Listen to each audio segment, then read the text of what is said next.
தமிழக அரசியல் களத்தில் எப்போதும் புதிய திருப்பங்கள் மற்றும் சர்ச்சைகள் தோன்றுவது வழக்கமாகிவிட்டது. அந்த வகையில் திருநெல்வேலி மாநகரில் பாஜக மாநில தலைவர் நயினார் நாகேந்திரனை வருங்கால முதல்வர் என குறிப்பிட்டு ஒட்டப்பட்ட போஸ்டர்கள் அரசியல் வட்டாரத்தில் பெரும் பரபரப்பை ஏற்படுத்தியுள்ளன. இந்த சம்பவம் 2026 சட்டமன்ற தேர்தலுக்கு முன்னதாக பாஜக அதிமுக கூட்டணி மற்றும் நயினாரின் அரசியல் செல்வாக்கு குறித்த விவாதங்களை மேலும் தீவிரப்படுத்தியுள்ளது. நயினார் நாகேந்திரன் பாஜக மாநில தலைவராக பொறுப்பேற்ற சமயத்தில் திருநெல்வேலி மாநகரம் முழுவதும் வருங்கால முதல்வரே வாழ்த்துகிறேன் என்ற வாசகங்களுடன் கூடிய போஸ்டர்கள் ஒட்டப்பட்டன. இந்த போஸ்டர்களை ஒரு பாஜக நிர்வாகி ஒட்டியதாக கூறப்படுகிறது. இந்த நிகழ்வு நயினார் நாகேந்திரனின் தலைமை பொறுப்பு மற்றும் அவரது அரசியல் எதிர்காலம் குறித்து பல்வேறு கேள்விகளை எழுப்பியுள்ளது. இந்த போஸ்டர்கள் தமிழக அரசியல் களத்தில் பல்வேறு விமர்சனங்களை எழுப்பியுள்ளன.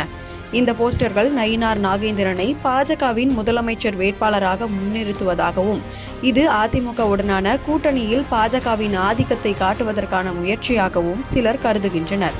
மேலும் அதிமுகவின் தலைவர் எடப்பாடி பழனிசாமி கூட்டணியில் முதலமைச்சர் வேட்பாளராக முன்னிறுத்தப்படுவார் என எதிர்பார்க்கப்படும் நிலையில் இந்த போஸ்டர்கள் கூட்டணி உறவில் பதற்றத்தை ஏற்படுத்தலாம் எனவும் அரசியல் பார்வையாளர்கள் கருதுகின்றனர். பாஜக மற்றும் அதிமுக இடையேயான கூட்டணி 2026 சட்டமன்ற தேர்தலில் திமுகவை எதிர்கொள்ளும் முக்கிய அரசியல் சக்தியாக உருவெடுத்து வருகிறது.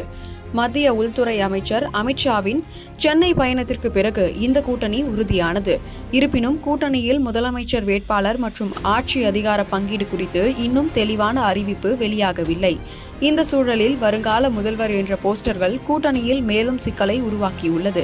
சமீபத்தில் பேசிய அதிமுக தலைவர் எடப்பாடி பழனிசாமி அவர்கள், அதிமுக பாஜக கூட்டணி 2026 சட்டமன்ற தேர்தலுக்கான தேர்தல் கூட்டணி மட்டுமே, கூட்டணி ஆட்சி அமைப்பது இல்லை என்று கூறியதோடு அவர் மத்திய உள்துறை அமைச்சர் அமித்ஷா கூட்டணி ஆட்சி பற்றி எதுவும் பேசவில்லை என்றும், இது ஊடகங்களால் தவறாக புரிந்து கொள்ளப்பட்டதாகவும் வலியுறுத்தினார். டெல்லிக்கு மோடி, தமிழ்நாட்டுக்கு நான் என்று குறிப்பிட்டு தமிழ்நாட்டில் அதிமுக தலைமையில் ஆட்சி அமையும், பாஜகவுடன் அதிகார பகிர்வு இருக்காது என்று கூறியிருந்ததும் கவனிக்கத்தக்கது. சான்றோர் குரல் செய்திகளுக்காக செய்தி வாசிப்பாளர் சந்திரிகா.